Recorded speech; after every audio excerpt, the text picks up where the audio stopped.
go into it.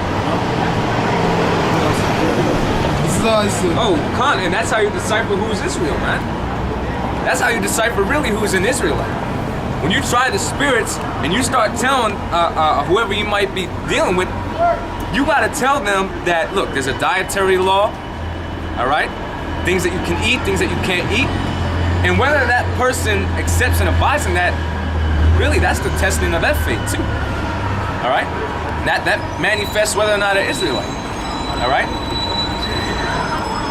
No? And that's how we know Cornelius is an Israelite.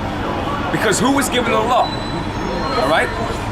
Who was given the law? Israel. And it's not in everybody's spirit to keep the laws of the Most High. Yahweh Shem Yahushai. It's not in their spirit, man.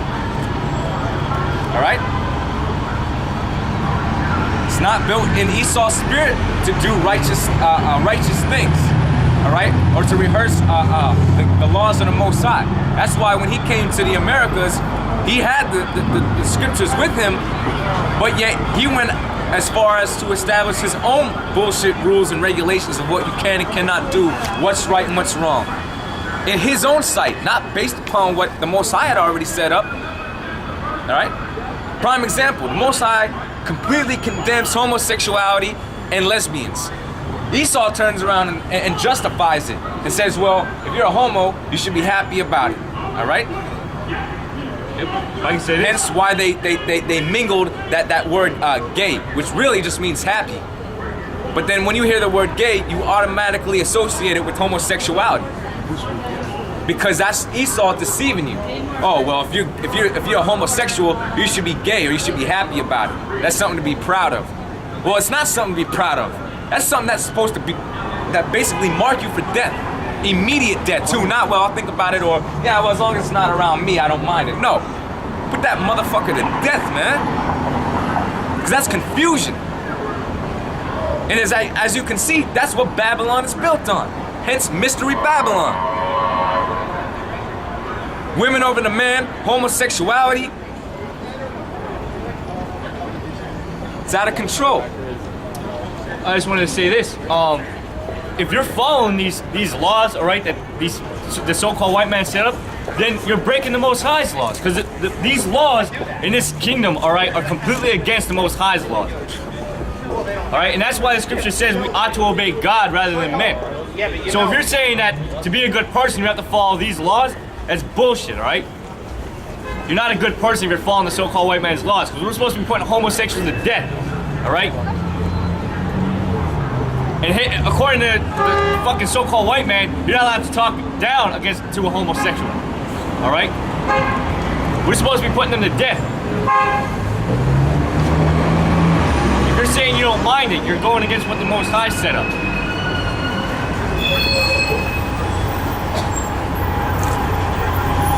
The Most High's laws is what makes you righteous, not following these bullshit laws, all right? Maintaining the speed limit. You're not a righteous person because you fucking drive the speed limit, all right?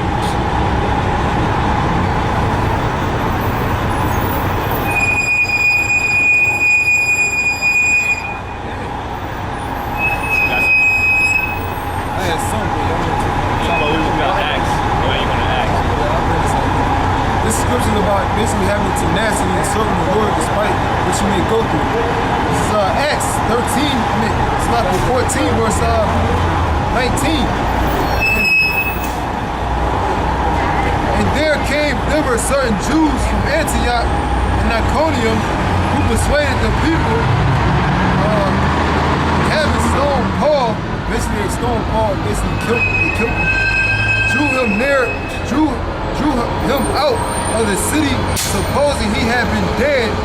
Howbeit, as the disciples stood round about him, he rose up and came into the city, and the next day he departed with Barnabas to Derbe. So that's how much fervent spirit that Paul had to serve the Lord. He got up the next day to serve the Lord. Again, man. He didn't say years later, Paul recovered from his injuries. He said the next day, okay? That's how much tenacity Paul had to serve the Lord, okay? And when they had preached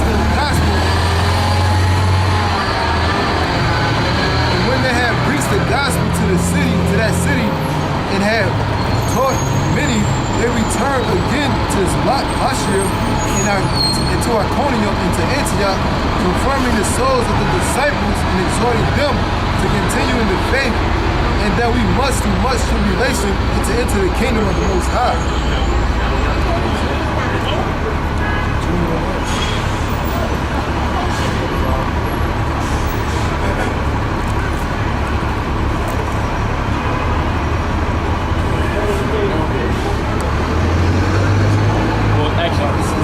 Yeah, I do got some. This is back to the other point about, the laws of the society, This is Proverbs 17 and 15. He that justifieth the wicked and he that condemneth the just, even they both are abomination to the Lord. That's right.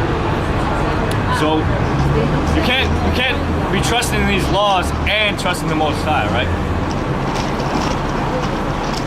And don't be voting on fucking Barack Obama, okay? Thinking he's gonna make it anything better, okay? Now that we just had the election, that asshole's your president.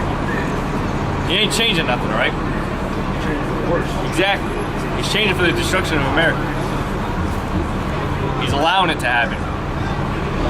Can you get me? This is Proverbs 14 and 8. Yeah, the wisdom of the prudent is to understand his way, but the folly of fools is deceit. Fools make a mock at sin, but among the righteous there is favor. Yep. So that's Esau, man. He's a wicked man. He'll do as he pleases. They don't fear the Lord. And that's the spirit that Israel is in. So for that, Most High is bringing destruction and judgment onto Babylon. All right.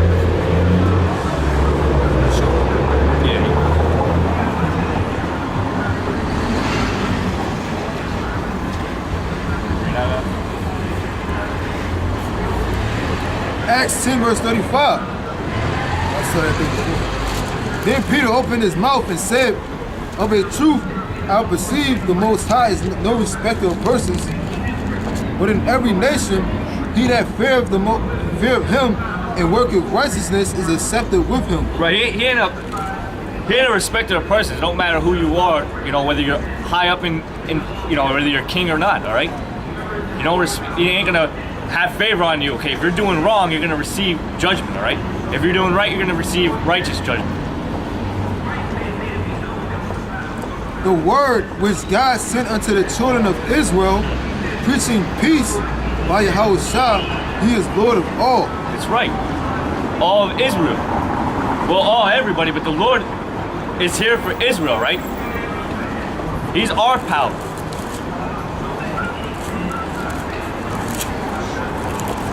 All right, you got I got the definition of righteous in Acts 10 and 35. Definition is righteous, observing divine laws. Yep, the laws. All right. So Cornelius wasn't an Edomite or another nation. He was a righteous man that followed the laws. Okay, and that proves that the laws still abide to this day. Okay. Yeah, it wasn't no damn Jap fight either. All right. So y'all that are talking about how the laws don't matter no more, okay? That's a lie, all right? The laws still do matter, okay? And you follow them to the best of your ability.